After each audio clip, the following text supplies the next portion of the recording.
Bismillahirrahmanirrahim. Alhamdulillahi rabbil alamin. Wassalatu wassalamu ala asyrafil anbiya'i wal mursalin sayyidina wa habibina wa maulana Muhammadinil amin wa ala alihi wa sahbihi ajma'in. Qala al-musannif rahimahullah wa nafa'ana bi'ulumihi fid dharain amin. Ke-10 daripada adab-adab sembahyang berjamaah, hendaklah imam duduk sekejap selepas selesai daripada salamnya. Assalamualaikum warahmatullahi wabarakatuh. Assalamualaikum warahmatullahi wabarakatuh. Nah, imam duduk dulu, jangan langsung berdiri.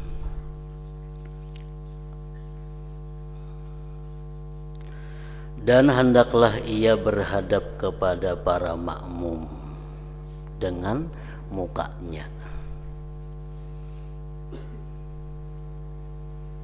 Jadi Mbak Tuntung, Assalamualaikum warahmatullahi wabarakatuh. Assalamualaikum warahmatullahi wabarakatuh. Imam duduk beralih posisi membelakangi kiblat.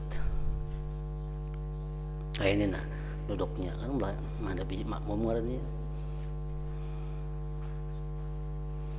Ada kita rajin tuh ke sebelah kanan, duduknya menghadap sebelah kanan. Nah, jadi memang ulama ada berbagai pendapat mengenai itu. Ada yang mengatakan bahwa kita sunat sesudah salam si imam, sesudah salam itu menghadap makmum. Ada yang mengatakan bahwa duduknya imam sesudah salam itu adalah menghadap sebelah kanan, kayak kita biasa. Terserah macam itu nak yang mana. Asal yang ke sebelah kiri ya hadapnya.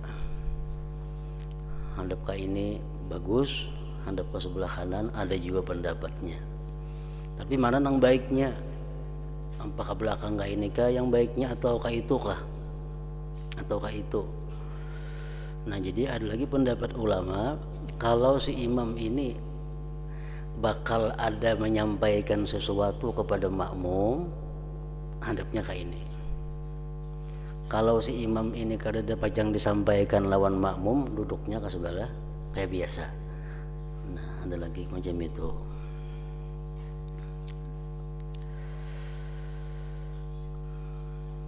Dan jangan ia menoleh ke kiri dan ke kanan. Jadi si imam tadi begitu berpaling, duduk menghadap makmum, membelakangi kiblat, jangan menoleh ke kiri ke kanan, nambah bacaan kayak itu. Kayak orang ceramah lain pula. Dan jangan ia menoleh ke kiri dan ke kanan.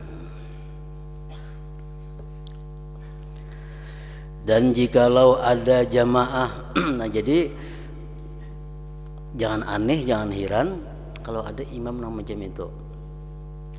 Misalnya Assalamualaikum warahmatullahi wabarakatuh, Assalamualaikum warahmatullahi wabarakatuh, langsung balik menghadap makmum. Jangan heran, memang ada pendapat macam itu. Jangan aneh. Dan jikalau ada jamaah perempuan di kalangan makmum, dan jikalau ada jamaah perempuan di kalangan makmum itu, maka hendaklah mereka bangkit lebih awal. Nah, jadi kalau di masjid atau langgar itu jamaahnya laki-laki dan bini-bini, jamaah bini-bini itu begitu salam imam langsung bubar. Jangan hendak berwirid, jangan hendak sembahyang ba'diyah. Begitu imam salam, jamaah perempuan bubar berdahulu. Kayak itu. Jangan berlambat binian. Dan jikalau ada jamaah perempuan di kalangan makmum itu, maka hendaklah mereka bangkit lebih awal.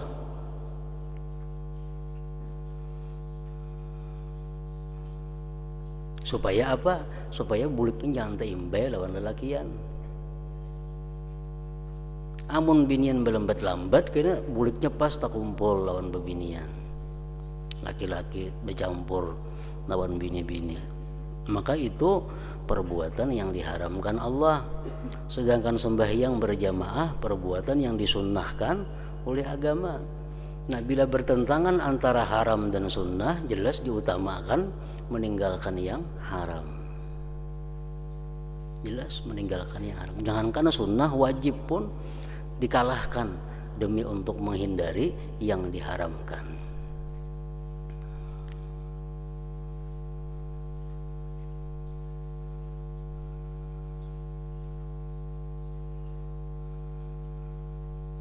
Misalnya bertentangan dua perbuatan, kalau digawi ini satu kewajiban, dilaksanakan satu kewajiban, tapi yang haram tagawi, yang haram tagawi. Nah, utamakan meninggalkan yang haram, biar nang wajib tuh kaina, nang wajib tuh gak wajibnya dikabla. Munah haram pang tobat belum tentu tobatnya diterima. Nah, jadi kalau bertentangan antara dua, di sini satu kewajiban, di sini satu perbuatan yang haram, nah sudah meninggalkan yang haram diutamakan. Contohnya orang naik haji. Naik haji itu wajib hukumnya bagi mereka yang mampu naik haji. Cuma seseorang itu kada akan bisa naik haji, kada akan bisa naik haji kalau inya kada menyuguk. Kada kawa bila naik haji mesti menyuguk, makanya kawan naik haji. Nah, menyuguk haram, naik haji wajib. Nah, mana diutamakan? Kada usah naik haji, asal jangan menyuguk. Nah, jadi menghindari larangan Allah lebih utama daripada melaksanakan yang diwajibkan. Sebab melaksanakan yang diwajibkan itu kawahaja kaina ditunda-tunda. Sedangkan memperbuat yang haram ini jelas sudah satu dosa. Belum tentu kita bisa tobat. Kalaupun tobat belum tentu bisa diterima. Nah, jadi utamakan itu. Apalagi yang sunat. Sembahyang berjamaah sunat hukumnya. Nah, bercampur aduk antara laki-laki bini-bini itu haram.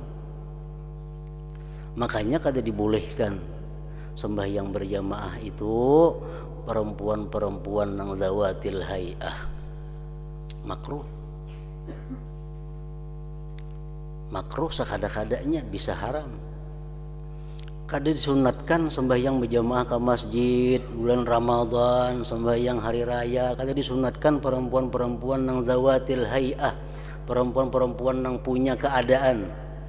Artinya perempuan-perempuan nang masih muda, perempuan-perempuan nang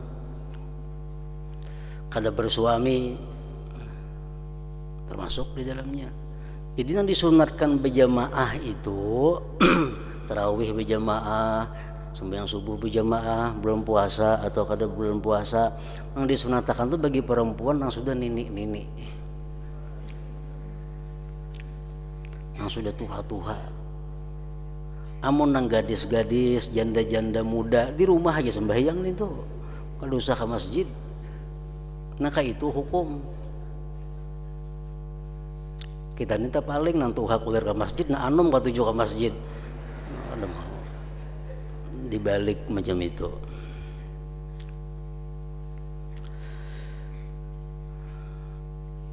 Berjamaah sunnah, menghindari yang haram jelas sudah diutamakan.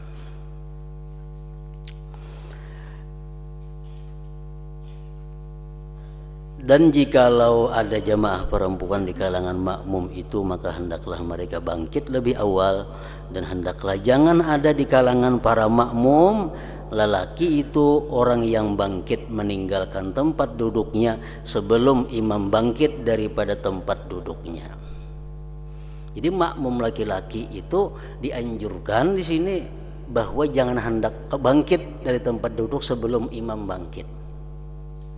Makanya imam jangan tahu lawas duduk. Bila lawas makmum kasihan menghadangi.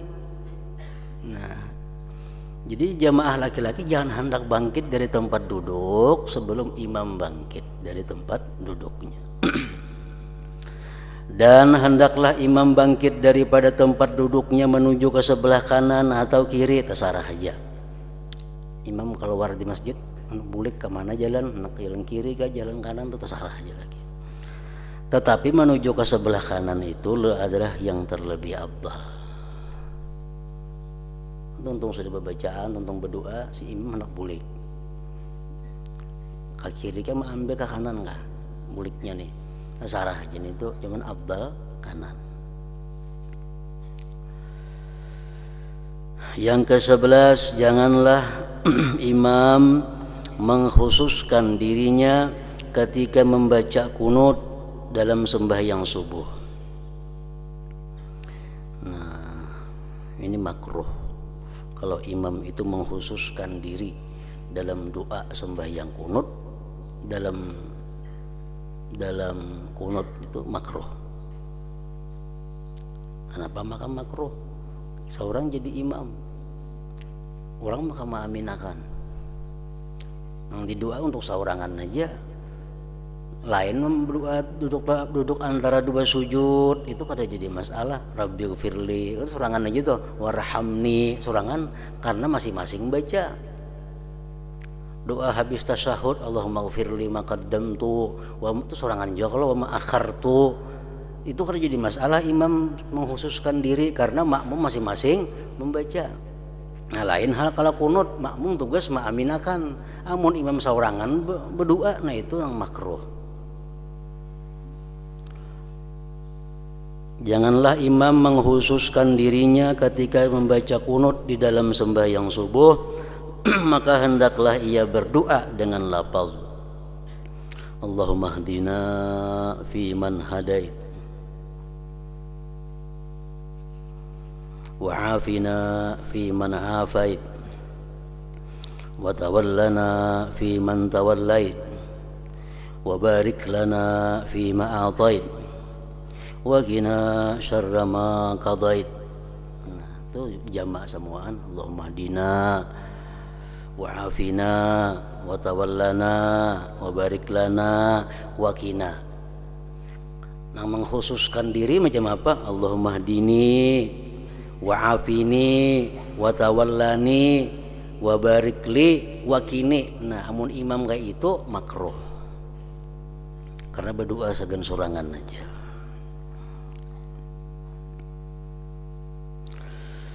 Artinya, ya Allah, tunjukilah akan kami. Ihdina artinya tunjukilah akan kami. Fiman hadait akan bersama orang yang telah engkau tunjuki.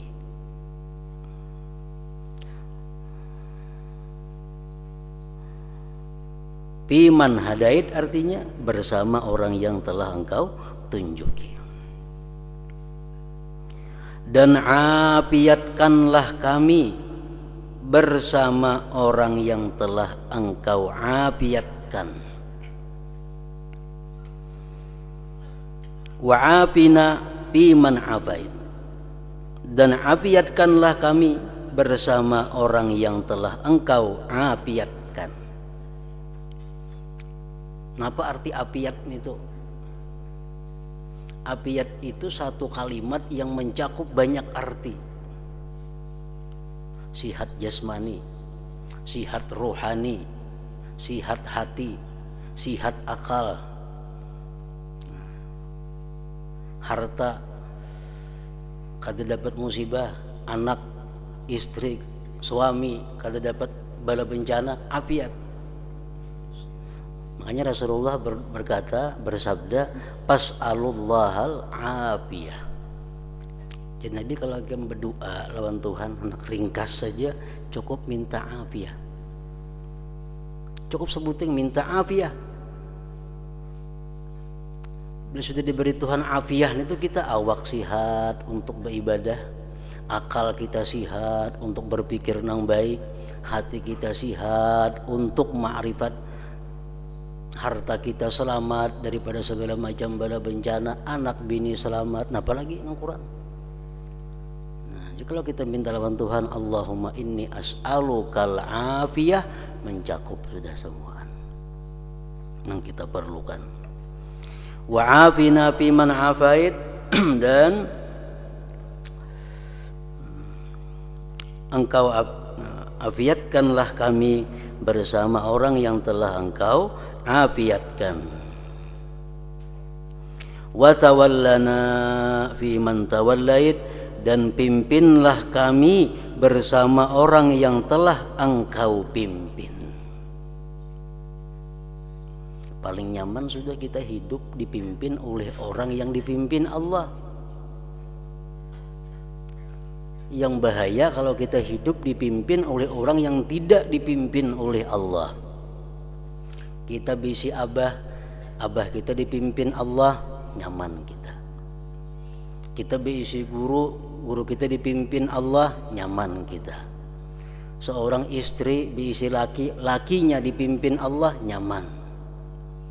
Dimanapun kita hidup, kita hendak berada di bawah pemimpin yang dipimpin Allah. Doa kunut ini luar biasa doanya. Wa tawallana biman tawallai. Umum kalau kita berbuat di motor, termasuk nih kita berbuat di motor, jadikanlah supir motor itu supir yang dipimpin oleh Allah. Kalau kita berbuat di kapal, jadikanlah pengemudi kapal orang yang dipimpin Allah. Kalau kita naik pesawat, jadikanlah pilot yang dipimpin oleh Allah. Dimanapun kita berada, kita di bawah pimpinan orang yang dipimpin oleh Allah. Bukan main nyamannya. Orang dipimpin Allah itu ada betah susah. Orang dipimpin Allah ada betah salah jalan. Untung orang yang hidup di bawah pimpinan yang pimpinan itu dipimpin oleh Allah. Bahaya kalau kita hidup berpemimpin, pemimpin itu di bawah bimbingan selain Allah. Dan pimpinlah kami bersama orang yang telah engkau pimpin, dan berkatilah bagi kami pada segala sesuatu yang telah engkau berikan. Wa barik lana fima a'tait, dan berkatilah bagi kami pada segala sesuatu yang telah engkau berikan. Barakah itu apa artinya? Mengambil berkah ya. Kayak apa garang mengambil berkah itu? Minta berkah, mudahan berberkah. Nah, apa arti berkah? Nah, berkah itu pada dasarnya asalnya artinya adalah ziyadatul khair. Barakah ziyadatul khair, pertambahan kebaikan. Itu arti barakah secara lugat, ziyadatul khair, pertambahan kebaikan. Tapi yang lebih penting daripada itu, pengertian berkah tadi apa? Segala sesuatu yang diberikan Allah kepada kita itu membawa kepada kebaikan, membawa kepada manfaat sesudah mati.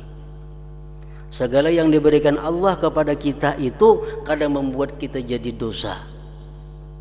Segala yang diberikan Allah kepada kita itu merupakan sesuatu yang menunjang untuk ketaatan kepada Allah. Duit yang berberkah, duit yang kada akan digunakan untuk maksiat. Baik si anak yang berberkah, anak yang selalu menjadikan kita bekal di akhirat. Bini yang berberkah, bini yang selalu menolong berbuat ketaatan kepada Allah. Suami yang berkah, suami yang membawa kita ke jalan Allah. Nah, jadi berkah ini luar biasa. Wa barik lana bima atai. Kalau kita berisi duit tapi kada berberkah, nah duitnya bisa hendak maksiat saja. Berisi kendaraan yang kada berberkah, hendak maksiat saja kendaraannya. Berisi pakaian yang kada berberkah, hendak beragak saja bila makain itu. Ini semua yang dicabut barakah, mamhukul barakah.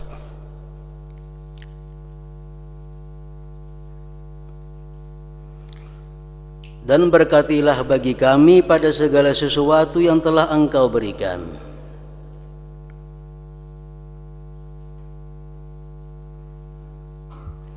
Dan peliharalah kami daripada kejahatan apa-apa yang telah engkau putuskan. Wakina syarra ma qadaita. Apa artinya? Waqina syarra ma qadaita, dan peliharalah kami daripada kejahatan apa-apa yang telah engkau putuskan. Ya Allah, peliharalah kami daripada kejahatan takdir engkau. Nah, peliharalah kami dari kejahatan qada dan qadar engkau. Apakah takdir Allah itu jahat? Keputusan Allah itu kah jahat? Maka kita minta peliharakan dari kejahatan qada dan qadarnya Allah. Bukan qada dan qadar itu yang jahat. Qada dan qadar dari Allah itu semuaan bagus. Cuma kalau kita kada bisa menyikapinya, kita kada bisa mengelolanya, jadi jahat. Jadi jahat. Apapun yang ditakdirkan Allah, apapun yang diputuskan Allah tuh pasti sangat baik. Sangat baik. Ngapakah? Dosa, karena ngapakah? Sangat baik.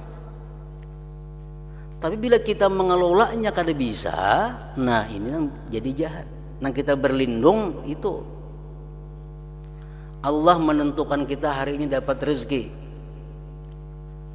Baik kada? Baik. Nah sampai rezeki ke tangan kita, duit sampai ke tangan kita, kita gunakan duit untuk maksiat, untuk nukar nang kada manfaatnya. Nah berarti kita ini ngarannya adalah menerima kejahatan daripada takdir itu. Mestinya duit yang ditentukan Allah untuk kita itu kita kelola untuk ketaatan, untuk kebaikan. Nah jadi terhindar dari kejahatan takdir. Sakit takdir dari Allah. Baik ada sakit, baik, karena itu keputusan Allah.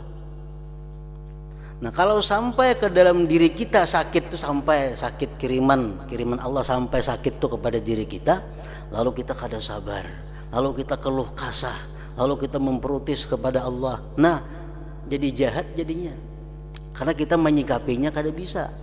Kalau si sakit itu datang kepada kita, tapi kita sikapi dengan sabar, dengan ridha, nah maka jadi baiklah apa yang ditakdirkan Allah yang sudah baik tadi. Apalagi maksiat, Allah menakdirkan kita hari ini maksiat, baik. Keputusan Tuhan kada ada yang kada baik, selalu baik. Allah menakdirkan kita hari ini maksiat, itu baik. Nah tapi setelah sampai kepada kita, maksiat itu bisa menjadi jahat kalau kita kada tobat kepada Allah. Nah mestinya maksiat yang datang kepada kita itu kita ulah jadi tobat. Nah kita ulah jadi tobat, akhirnya maksiat itu tetap baik. Keputusan Allah maksiat itu sudah baik. Tapi kalau kita sampai kepada kita kada bertobat, nah ini syarra ma qadait ngarannya, kejahatan yang engkau tentukan. Dari Allah semuaan baik, kada baik, semuaan indah luar biasa. Tapi karena kita salah mengelola, salah menyikapi, jadi kada baik. Nah itu yang kita berlindung, waqina syarra ma qadaita.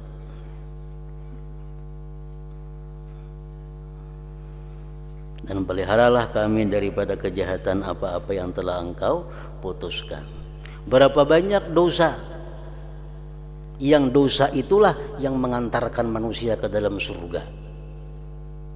Berapa banyak amal ibadah, tapi amal ibadah itulah yang mengantarkan manusia ke dalam api neraka. Kenapa sebabnya itu? Itu makna sebuah hadis. Tidak sedikit dosa-dosa, tapi dosa itulah yang mengantarkan dia ke dalam surga. Berapa banyak amal taat, amal ibadah, tapi amal ibadah taat itulah yang mengantarkan dia ke dalam api neraka. Nah itu inya maksiat kepada Allah, inya jadi berdosa, Setelah dia sadar dia berdosa, lalu dia tobat kepada Allah. Begitu dia tobat kepada Allah, dia merasa dirinya ini hina melakukan dosa. Dia merasa dirinya ini rendah di sisi Allah. Dia merasa dirinya ini tak berarti di sisi Allah. Matinya, nah surga orang nih. Padahal gara-gara maksiat aja dahulunya. Gara-gara maksiat dahulunya. Ada yang saya kongkong ini amal ibadah taat hari-hari siang malam, tapi menumbuhkan kebanggaan dalam hatinya, menumbuhkan ketakaburan dalam jiwanya, menumbuhkan ujub dalam hatinya, seakan-akan dia mampu membeli surga dengan amal ibadahnya. Mati ke neraka, mati orang ini. Nah, jadi ada sedikit amal ibadah yang mengantarkan orang ke neraka, dan ada pula dosa yang mengantarkan orang ke dalam surga.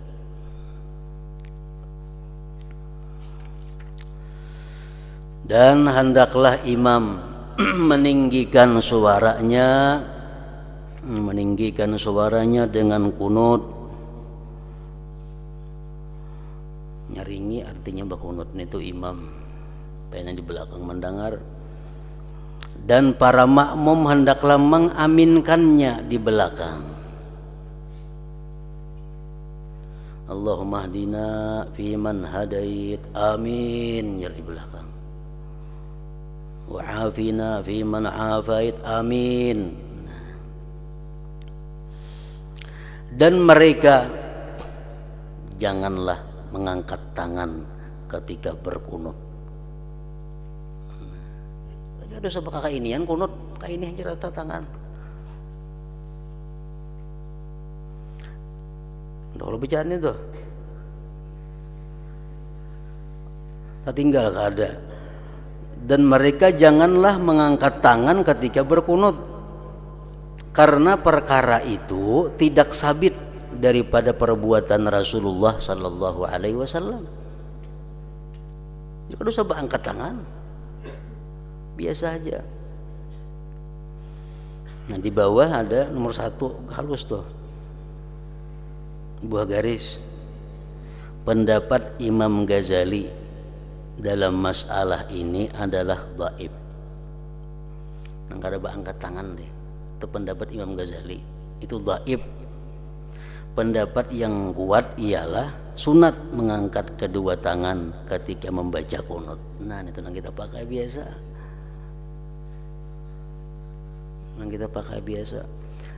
Amunnya kada mengangkat tangan pang kada jadi masalah. Peming subuh melandau, supaya angkat tangan tahun orang pernah kada bakunut, kada sebab angkatan tangan. Mangkada subuh di masjid, nang bakunut supan pada subuh melandau, jadi kada sebab angkatan tangan nah. Mula kada bakunut ni kisahnya.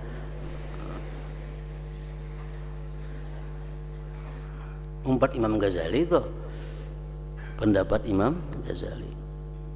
Kada jadi masalah, angkat tangan kada jadi soal.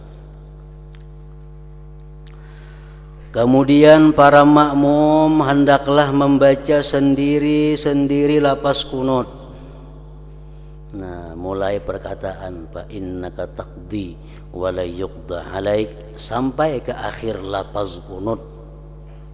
Nah, di sini sampai walhamdulillahirabbil alamin. Makmum sendiri-sendiri aja lagi. Nah, sedangkan di bawah ada nomor 2 tuh. Nomor 2. Dan pendapat yang lebih kuat mengatakan bahwa imam kembali meninggikan suaranya ketika mengucapkan salawat di akhir kunut. Nah, dan makmum mengaminkannya. Itu yang kita pakai sehari-hari. Kalau Imam Ghazali mulai fa innaka taqdi masing-masing aja lagi sampai habis. Nah, pendapat yang lain begitu imam masuk pada membaca sallallahu itu sama-sama lawan makmum, sama-sama. Apa makmum mengaminkan aja lagi, imam aja sorangan membaca. Itu pendapat yang selain Imam Ghazali.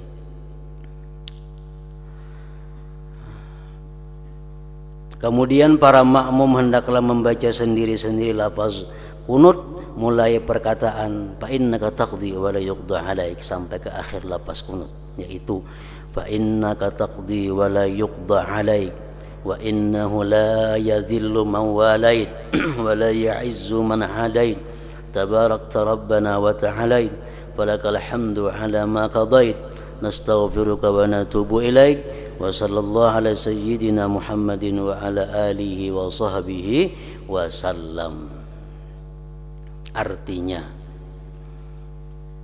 Artinya penting diketahui, artinya penting dihafal, artinya perlu kada tahu arti kina ngalih.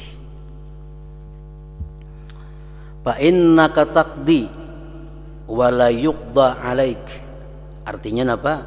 Maka sesungguhnya engkaulah ya Allah yang menghukum, bukannya engkau yang dihukum. Maksudnya engkaulah ya Allah yang memutuskan segala sesuatu, bukanlah engkau orang yang diputuskan. Allah yang memutuskan, menentukan, bukan kita. Nah makanya itu waktu kita berdoa itu hati-hati. Kadang-kadang kita berdoa seolah-olah mendikti Allah. Kadang-kadang kita berdoa itu merasa lebih pintar pada Allah. Lebih pintar apa? Seolah-olah kita lebih tahu tentang kebaikan untuk diri kita daripada Allah. Padahal Allah lebih tahu apa yang patut untuk diri kita. Allah yang tahu apa yang maslahat untuk diri kita. Makanya berdoa jangan mengarang seorang. Doa pakai doa Rasulullah, doa para sahabat, doa para aulia. Jangan berdoa mengarang seorang. Ya Allah, tukarakan hamba sepeda motor. Jangan. Karena kita kada tahu maslahat kada itu untuk kita. Barangkali mati di situ. Nah, jadi doa-doa yang datang dari Nabi kada betah salah. Maka sesungguhnya engkaulah yang menghukum, bukannya engkau yang dihukum. Jadi kita meminta kepada Allah dengan perasaan kehinaan. Waktu berdoa itu kita merasakan kehinaan diri, makanya kita minta. Dan minta itu pun yang baik menurut Allah. Yang baik menurut Allah. Nah, yang baik menurut Allah, iman tentu sudah baik. Allahumma inni as'aluka imana. Ayo minta iman itu sudah pasti baik. Wa ilma, minta ilmu, ilmu pasti baik. Nah, kita minta yang pasti-pasti baik. Jangan nak minta-minta yang kada pasti kebaikannya untuk kita. Itu seolah-olah kita mendikti Allah, seolah-olah kita lebih tahu tentang kebaikan untuk kita daripada Allah. Makanya Nabi kita mengajarkan kepada Siti Aisyah sebuah doa. Allahumma inni as'aluka minal khair kullihi ajilihi wa ajilihi ma'alimtu minhu wa malam a'lam.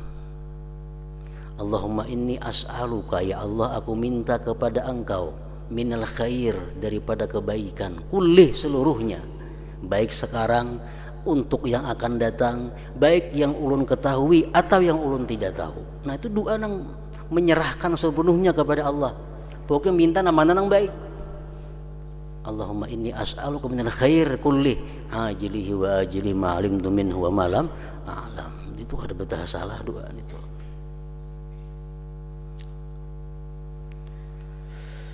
Dan sesungguhnya tidak akan hina orang yang engkau pimpin. Nah, makanya tadi wa tawallana fi man tawallait, pimpinlah kami ya Allah di bawah pimpinan orang yang kau pimpin. Karena orang yang dipimpin Allah itu kada betah hina. Orang yang dipimpin Allah kada bakalan celaka. Wa innahu la yadhillu man walait, dan sesungguhnya tidak akan hina orang yang engkau pimpin. Kayak apa kita supaya dipimpin Allah? Kalinya langsung lawan Allah berguru maulah. Kan jem itu kemana mendatangi.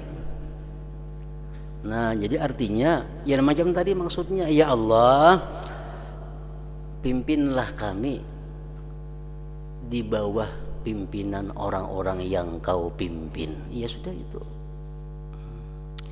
Orang yang dipimpin Allah tidak akan hina, dan sesungguhnya tidak akan hina orang yang engkau pimpin,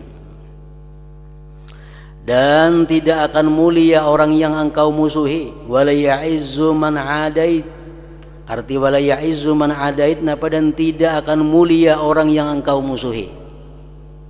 Orang tuh dimusuhi Allah kada bakal mulia. Kalau nya mulia sementara, dan tidak akan mulia orang yang engkau musuhi. Sangat banyak berkat-Mu wahai Tuhan kami, dan Engkau sangat tinggi. Maka bagimu segala pujian-pujian atas apa jua keputusan-Mu. Keputusan Allah itu apapun adalah bagi kita patut untuk dipuji. Kada ada keputusan Allah nang kada ada terpuji, kada ada. Keputusan dari orang nang maha tahu, keputusan orang nang dari maha bijaksana, keputusan dari orang yang sangat adil, keputusan dari orang yang sangat kuat, keputusan orang yang sangat gagah perkasa, pasti sudah baik. Kalau nang memutuskan orangnya kata pintar, nah itu mau kada baik. Maka bagimu segala pujian-pujian atas apa juga keputusan-Mu, dan kami meminta ampun dan bertobat kepadamu. Nastaghfiruka wa natubu ilaik, dan kami minta ampun dan bertobat kepadamu, dan mudah-mudahan Allah memberikan kesejahteraan dan keselamatan bagi junjungan kami. Kami bacaannya jangan kamu, junjungan Tuhan lah berarti Nabi kita. Dan bagi junjungan kami Nabi Muhammad sallallahu alaihi wasallam, dan bagi keluarga dan para sahabatnya.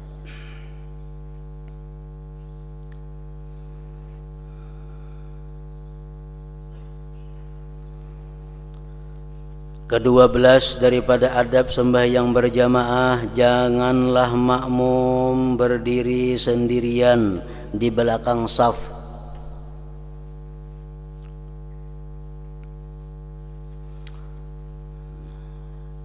Tetapi hendaklah ia masuk ke dalam saf kalau bisa, atau ia menarik seseorang makmum yang ada di hadapan, namun anggar nang ditarik kada sarik.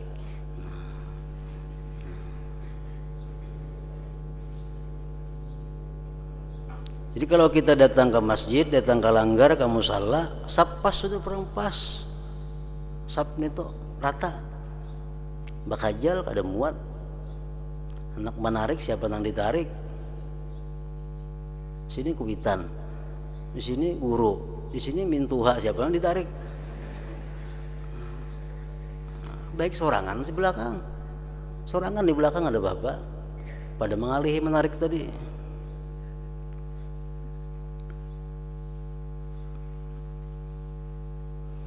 Untuk bersama dengannya pada saf yang baru.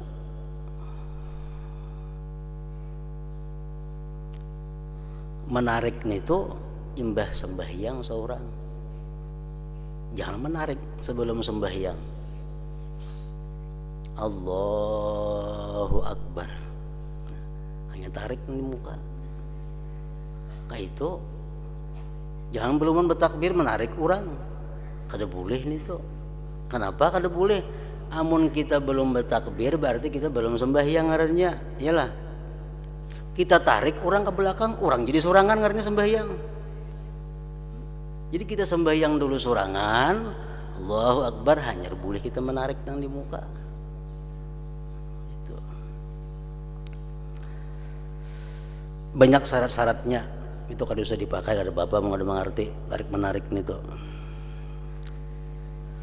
Nang ditarik ini syarat-syaratnya, orangnya yang menarik harus jam ini. Ke-13, janganlah makmum itu mendahului imamnya. Makmum yang mendahului imam itu makruh dan bisa membatalkan sembahyang. Janganlah makmum itu mendahului imamnya pada perbuatannya atau menyamainya. Menyamai aja jangan, apalagi mendahului. Munnya kada tahu bang, bebulik bahasa. Imam sujud misalnya, Allahu Akbar ya, dikira imam bangkit, kalau dia masbuk atau di belakang. Bebulik kayak pulang sujud, bebulik sujud, nyandahului pada imam.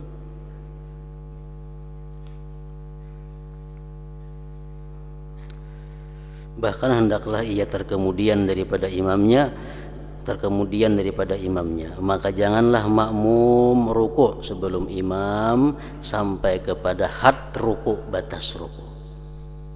Jadi imam itu sudah tamakkun, Allahu Akbar, rukuk sudah imam, hanya kita mulai bergerak rukuk. Dan jangan makmum turun sujud sebelum dahi imam tercecak di atas lantai. Nah, jangan hendak sujud, yang hendak bergerak daripada i'tidal sebelum kita melihat bahwa imam itu dahi sidin sudah di pasahapan. Kalau dahi sidin sudah di pasahapan, hanya Allahu Akbar kita sujud. Nah, itu artinya terkemudian daripada imam. Nah, yang ke-13 adab-adab hari Jumat pula.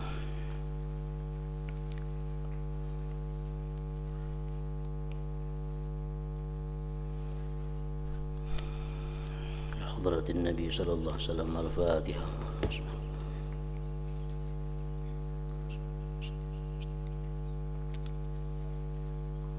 بسم الله الرحمن الرحيم الحمد لله رب العالمين وصلى وسلم على سيدنا محمد وآله وصحبه أجمعين اللهم اغفر لنا ما أخطأنا وما تحمدنا وما أسررنا وما أعلنا وما أسرفنا وما أنت أعلم به منا أنت المقدم وأنت المؤخر لا إله إلا أنت اللهم انفعنا بما علمتنا وعلمنا ما ينفعنا وزدنا فهما وعلما وعملا وهدى وتوفيقا برحمتك يا أرحم الراحمين اللهم احفظنا واحفظ من معنا وما معنا من البلاء وشر كل ذي شر إنك على كل شيء قدير صلى الله على سيدنا مولانا محمد وعلى آله وصحبه وسلم الحمد لله.